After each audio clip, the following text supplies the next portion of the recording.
Hello, my name is John Williamson, photographer and Profoto Evangelist. Thank you for joining us today. Today we're going to talk about the use of reflectors in the studio. So like I said, what we want to do today is we want to talk about the use of reflectors in hard light for portraiture. See, all too often people commonly associate portraiture with soft light, with traditional softboxes or modifiers like softboxes or umbrellas. Well, what I want to do is just go over the reflectors, how we can use these to augment your work in the studio. So we have a couple different modifiers up here. What I want to do is take a moment, go through each of the different reflectors that we have and show how we use them and what different effects that they're going to have. So after this video segment, if you have any questions, like I said, type them in and we'll get to them then. So the first few reflectors we're going to talk about are the Magnum, the wide zoom, the telezoom, and the narrow beam.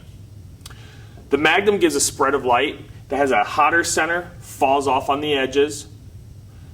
The wide zoom actually has a wider spread of light that's very even across the entire span, which is similar to the telezoom. Telezoom does the same thing. It's very even light, but it's a much tighter focused light. Then we go into the narrow beam. The narrow beam offers the tightest small little spot of light that has a very dramatic fall off to the edges. So each one has a lot of different characteristics.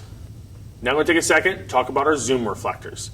I still get a lot of questions about the difference between our old and our new zoom reflector. Well, really it comes down to just two things: efficiency of output and the addition of a grid holder. So our old zoom reflector had the dimpled inner surface, and it also had a flush cut. It did not have a place to accept the grids. So for this, you have to get a grid and filter holder and then put your grids into that. The new zoom reflector has the faceted interior, which produces a more efficient light output. And it also has the beveled edge to accept the Profoto grids. If you still want to use your 7-inch grids, you can still put a grid and filter holder on those and it'll still accept the 7-inch grids. Next, we have the soft light reflectors, also commonly called a beauty dish. We have two different styles, and the only difference is the interior color. So on one, we have a highly reflective silver, and the other we have a matte white. Now, what makes the beauty dish different than our other reflectors is this center plate right here. What this does is block the direct light from the flash tube and redirects it to this surface. So each of these are going to give a slightly different lighting characteristics, but both have an awesome quality of light. And the one thing we didn't address when we were going over the other reflectors are the fact that the D1 actually has a recessed flash tube. And because that flash tube is recessed into the body, it sits in a 77-degree reflector. So the D1s have a built-in reflector already. So if we look here in the background, we'll see the spread of light from the D1. We're going to use this as a basis of comparison as we go through the other reflectors. Now, one of the unique characteristics of Profoto lights is the ability to actually change the position of the reflector on the head itself. So because we have this banded collar right here, we can actually change the position of the reflector forward or back on the head itself. And as we do that, you can see in the wall here, the pattern of light actually changes as I move this forward and backwards on the light. When I move it more forward, you'll notice on the Magnum reflector that I'm using now, the light is a little bit more even. We still have a little bit of a hot spot in the center, but as I pull that back, you're going to see our hot spot becomes more pronounced and it feathers off to the edge of the light. The next reflector we're going to put on is our wide zoom. And again, as we put the reflector on the forward part of the light, you're going to notice we have a nice, even span of light.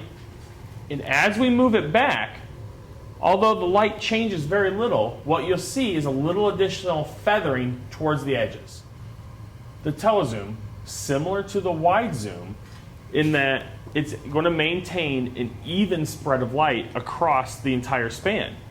So as I put the telezoom in the forward position, you'll notice we have a tight spot of light So this produces a higher output. It also gives us the ability to throw the light further.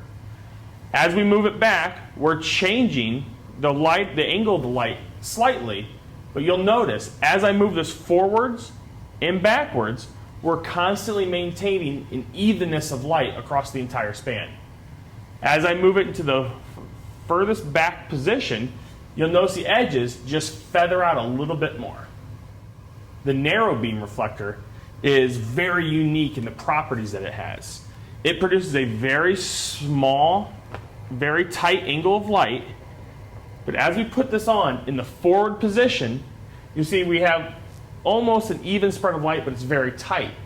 But as we pull this back, you'll see the light come into focus and give us a very tight spot of light with a very hard, dramatic fall off. So this replicates almost theatrical lighting in its properties. Again, we can throw this a great distance, but we don't have that feathered edge. We have a nice, tight, hard light source. Next is our Zoom 2 reflector. You're going to notice as I put this on in the forward position and move it gradually back, there's not a huge difference in the change of the angle of the light. There is some. What you are going to notice is that the edges become more feathered and become a more gradual fall off towards the edges. But again, with the Zoom 2 reflector, you're getting a fairly even coverage of light. So just a short segment about each of the different light shaping tools that we're going to be using today and the different quality of light that they have as far as the angle of light that they produce. So I've got some good questions that came in. We want to take care of those now. We had a question about the different surfaces in the reflectors. Like I said, each of the reflectors has a slightly different surface. The narrow beam, for instance, has this highly polished silver interior. Well, it's the surface texture and the surface preparation as well as the shape of the light shaping tool, the reflector, that goes into producing the type of light that we're after. So for the wide zoom, having a slightly scratched, more of a matte surface, as well as the shape of it, goes to produce the quality of light that it has. So all those play a part in the design of the unit itself. We had a question about the scale, the numbers on the side. All Profoto heads, whether it's the D1, an acute head, the D4, they all have this scale on the side. And those correlate with a label that's on all of our reflectors. And what this references is the actual angle of light. So if we look at the Magnum reflector, if we look at the Magnum reflector, if we put it at position 4, which is the most forward, we're going to get a 50-degree spread of light. But if we pull that back to position 8, we're going to get a 35-degree spread of light.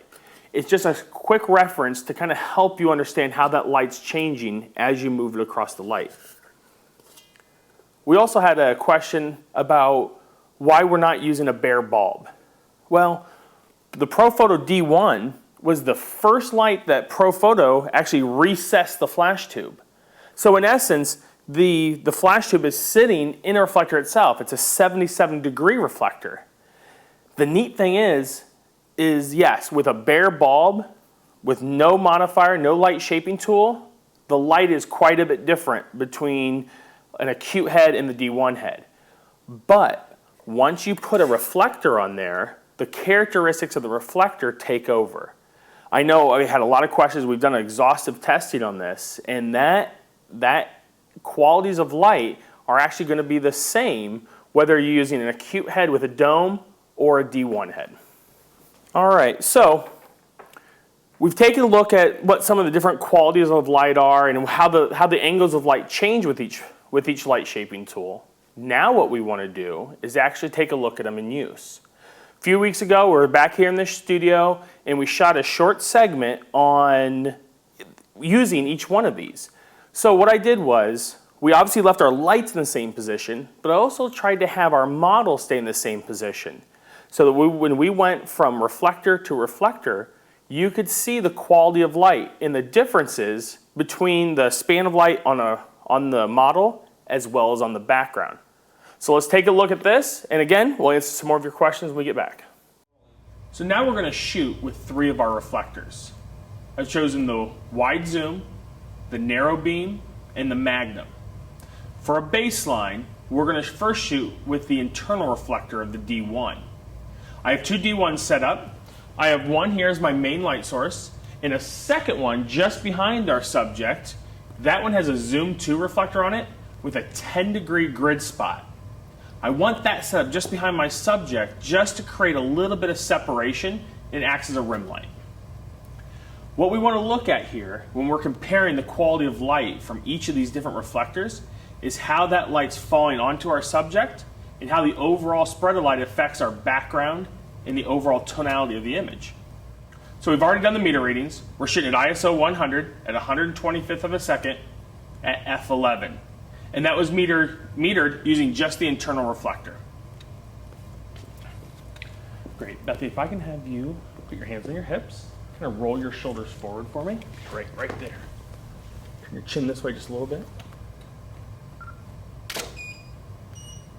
Chin up just a little bit. Straighten your back a little bit. There we go. Chin down just a smidge. Right there. Perfect. Excellent. One thing to keep in mind when you're setting up these lights is watch where the highlights and the shadows are on your subject. Shooting with light shaping tools for a softbox or reflector, it doesn't change the theory of how we approach it. Our main light source is still in charge of creating our highlights and our shadows. That's how we're going to make our subject appear in the image. So the only way to get, like I said, to get that 3-dimensional look is to have highlights and shadows. We want to make sure the shadow from the nose isn't streaking across the face. We make sure all of our highlights and shadows are proportionate for our subject. One other thing you saw me do was I crouched down and I shot up at my subject. Change your perspective. When you change your perspective, you're going to change the way somebody views your photographs. And that's what we want. We want somebody, when they look at our images, to take a moment and to look at them and to really notice what's different and what's unique about them. So now we've gone from the internal reflector and I've put on the narrow beam. Again, remember what the narrow beam does is it focuses the light into a sharp, hard circle in the center and then falls off dramatically on the edges.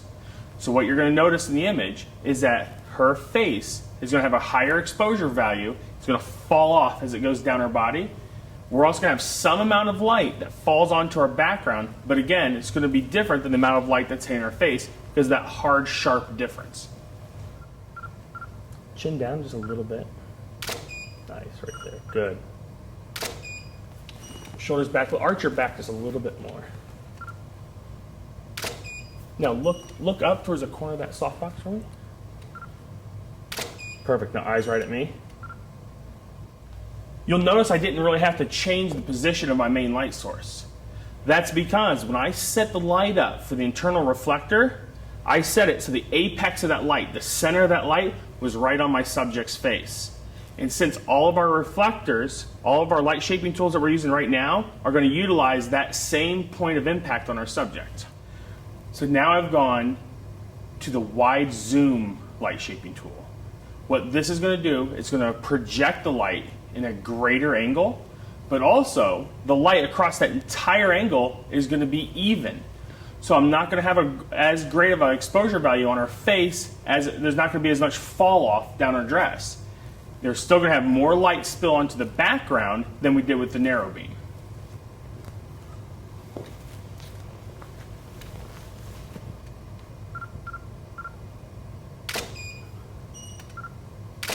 Good, right there. Nice. Now I've put on the Magnum reflector.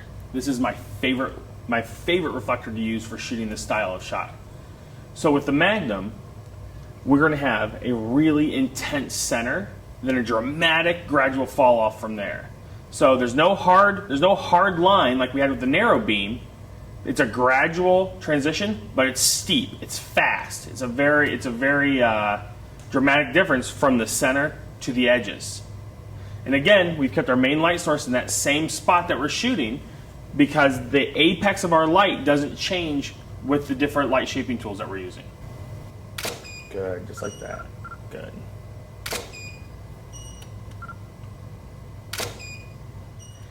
Again, with these 4 different light shaping tools that we used, the internal reflector, the narrow beam, the wide angle, and the Magnum, the apex stayed in the same spot, so I didn't have to change the lighting setup. Now what we're going to do, show you some of the other light shaping tools that we talked about. We're going to change the set a little bit, get you a different lighting scenario.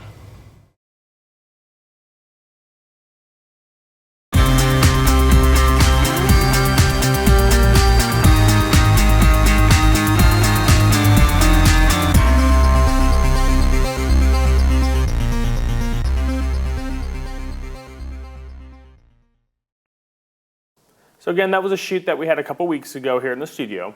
What I'd like to do actually is pull up that last image and talk to you a little bit about some of the different quality light that we had for each one. The first image on the left, you're going to see is the internal reflector. Now again, remember, this is the flash tube being recessed inside the D1, so we're shooting at a standard 77 degrees. It's a very even spread of light. So what we're getting is the exposure value doesn't change much from our subject's face all the way down her dress, and also the background doesn't change much from the top to the bottom. We have a more even exposure across the background. Switching over to the narrow beam, again, the narrow beam had that hot center with a hard edge and then falls off from there. So we have a greater exposure value on the face, and it slightly falls off down her dress. And as you see the background, again, slightly falling off as we go down. The wide zoom differing greatly because, remember, that is designed to be even across the entire span of light. So here we see no difference in the tonality of her dress from top to bottom, and also on the background there's very little fall off. Now finally, we have the Magnum reflector. This is one of my favorite light shaping tools to shoot with right now. We have that dramatic hot spot right in the center with a severe fall off to the edges. It's a gradual fall off. Unlike the narrow beam, it doesn't have a hard edge, but what we get is this awesome vignette. So we have the very hottest spot of the light right on our subject's face, but we have this awesome fall off down the dress, and plus look at the background. The background goes from dark all the way down to light. So just to kind of show you, compare and contrast how these different light shaping tools affect the subject differently. We had a couple different questions come up. One of them is, how far away is that light from the subject? When we shot, the light was about 6 or 7 feet away. And I apologize, it was a couple weeks ago, but it was right around that distance of 6 or 7 feet. And also we had a question about the background. The background I shot with was a roll of 12-foot seamless super white paper. I prefer to shoot on white because I can vary the distance of my subject and the main light. I can vary that further or closer to the background, and I can change the density of it. So with a pure white background, I can shoot pure white by adding some background lights, or I can start moving the model, the subject, and the light source further away and get different densities of gray. Especially like this, as I showed you when shooting with the Magnum, because when you have that dramatic fall off, you get this awesome gradation on the background. I just think that adds a little bit to the image. So I really prefer to either shoot on a cyc wall or the white background.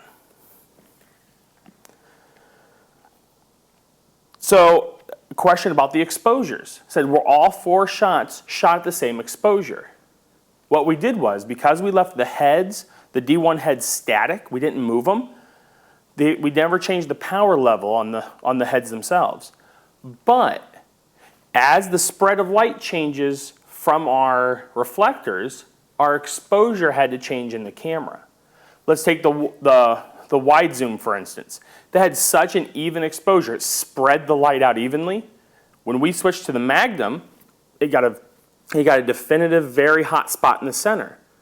So the ratio for the exposures, the ratios stayed the same, but the actual exposure level itself had to change. We had to adjust in camera. What we did, we took a meter reading and then found out what the correct meter reading for that application of light was, even though, like I said, the power level of the head itself stayed the same.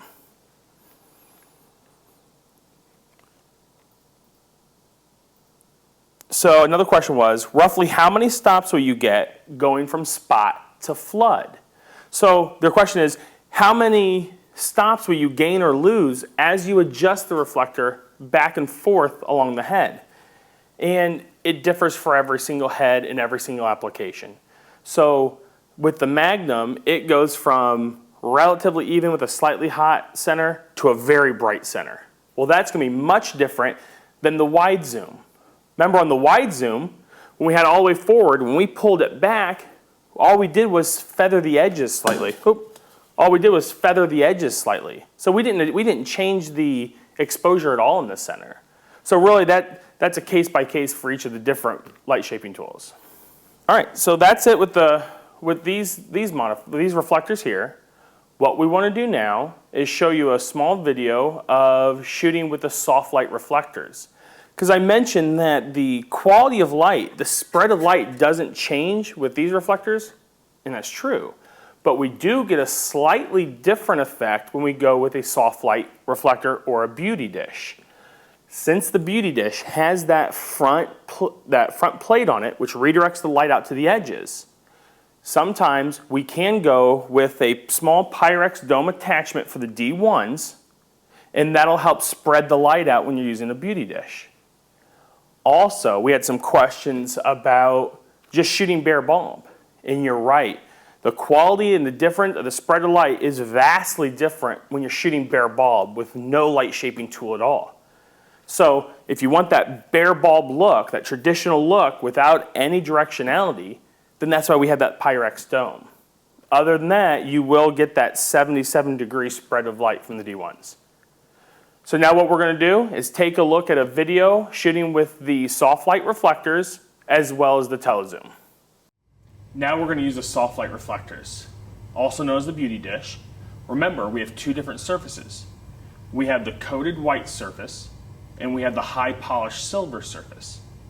I have our light set up, our main light set up in a similar style to what we had before, but I've brought it closer to our subject. I brought Bethany up forward, and we're going to be doing just a headshot on her.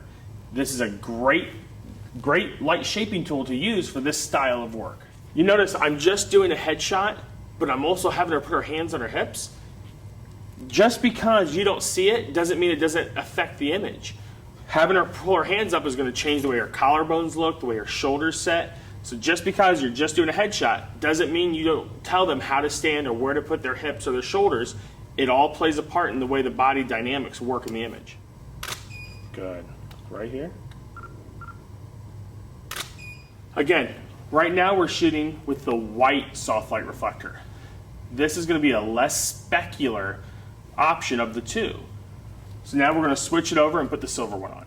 Remember, when you're shooting with the soft light reflector, either the white or the silver, you have that disc right in front of your flash tube. So you're not getting that direct light. It's going to be bouncing off of that center disc and onto the surface area of the reflector itself.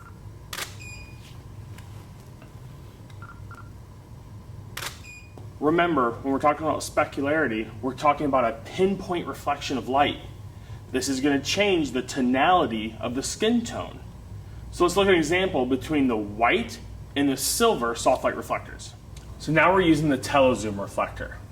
Remember, this is a 20 to 30 degree spot, and it's really meant to throw that light a distance if you need to. Small coverage area, but the span of the light is even exposure across the whole thing. So where one might typically use this, we have to pull the light further away from the subject where you need more throw.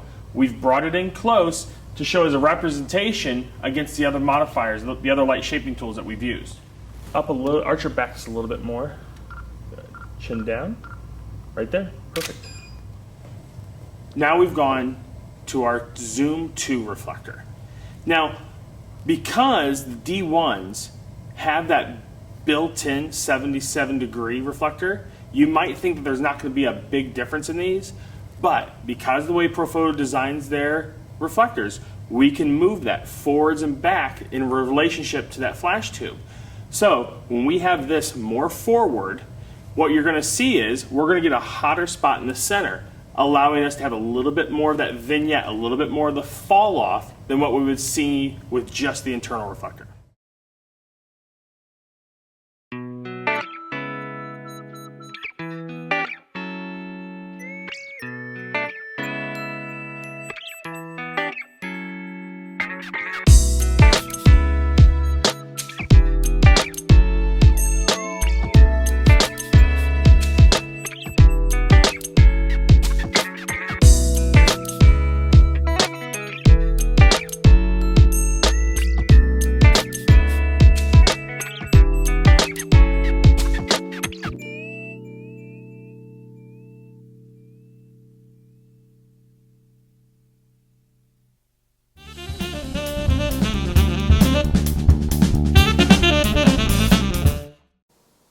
So just a little video about how I would use and how I do use the soft light reflectors.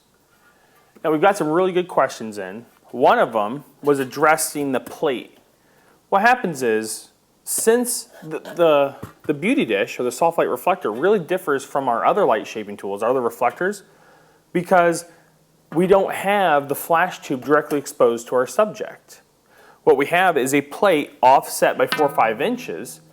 The light bounces off of this and redirects it out to the surface. So what you're going to get on the silver one, you're going to get a much more specular type of light source with a little bit greater in exposure value than if you were to shoot with the white one. The white one has a matte surface, so it's going to be a slightly more diffused light, and you're also going to get much more even tonality on the skins. So let's go to your questions real quick. The question was, I'd like to hear more about hard light itself versus soft light and when to use each. So when everybody learns classic studio portraiture, typically you're learning with a softbox. You have this huge source of light that's producing very soft light on your subject. And that's great for making people look their best. It's much easier to control. It's much easier to get tonalities on the skin tone correct. Well, what happens is, when we go to a hard reflector, what we're going to do is we're going to exaggerate any blemishes on their skin, potentially. So before we get into that, let's actually define it.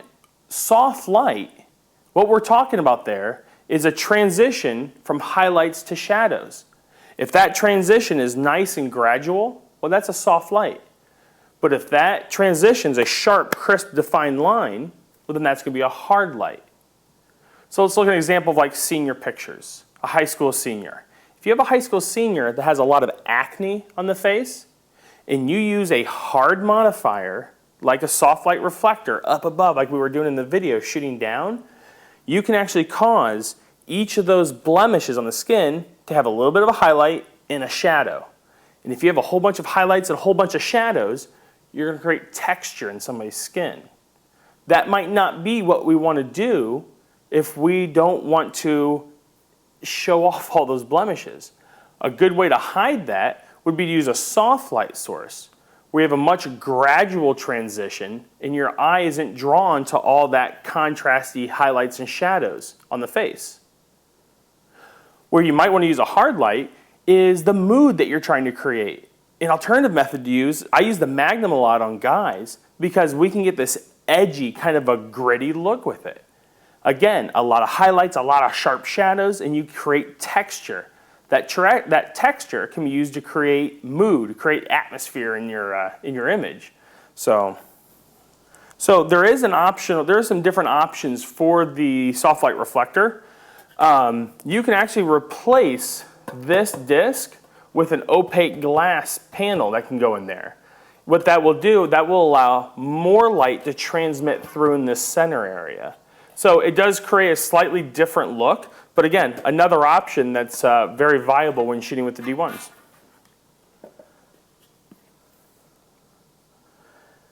So when shooting for portraiture or shooting in a studio, your subject is the focus of the image. But when you shoot for fashion, your subject might not necessarily be the subject. It might be the clothes, or it might be an accessory. You have to look at what you're shooting and how you want to represent that in your image. So for instance, if I was shooting and I wanted the entire dress, the entire length of the dress was my subject, I need to make sure that I maintain an exposure value across the entire dress. Well, when you do that, you still want to have highlights, you still want to have shadows. That's how we create depth and dimension in our images. Highlights project, shadows recede. We need to have a three-dimensional image here.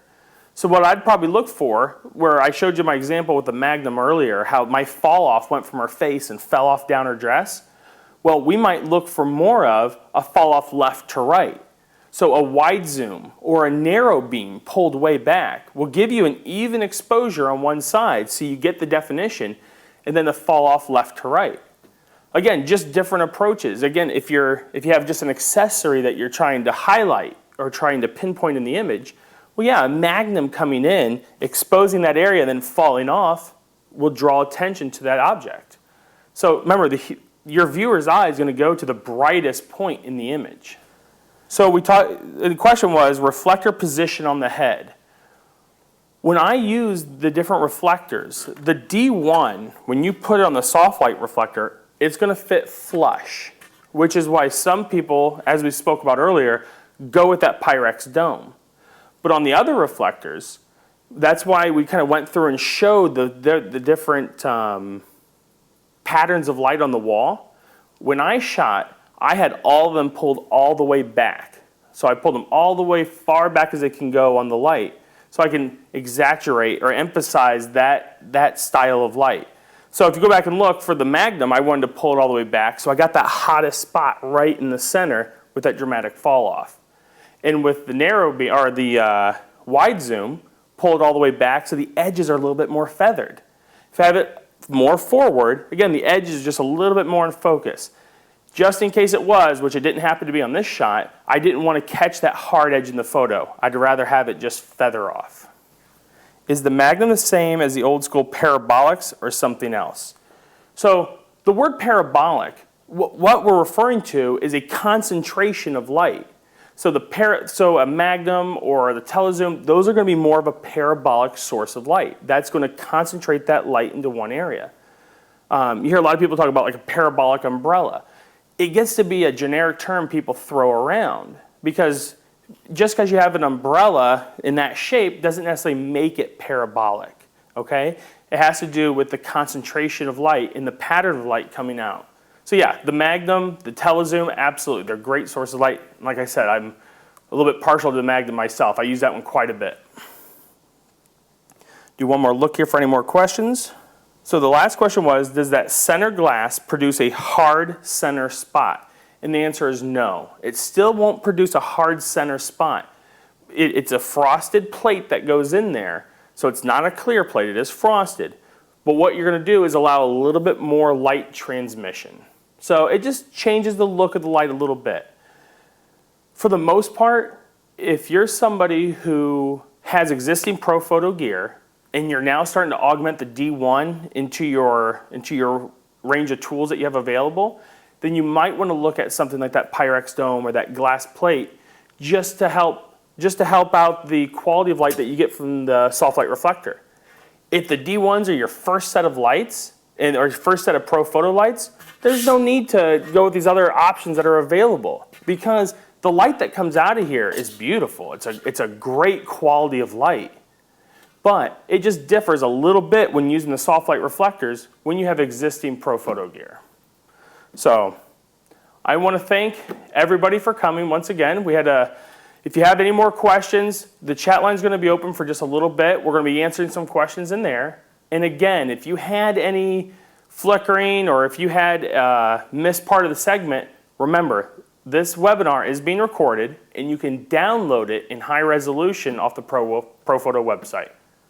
Thank you all for coming. We'll see you next time.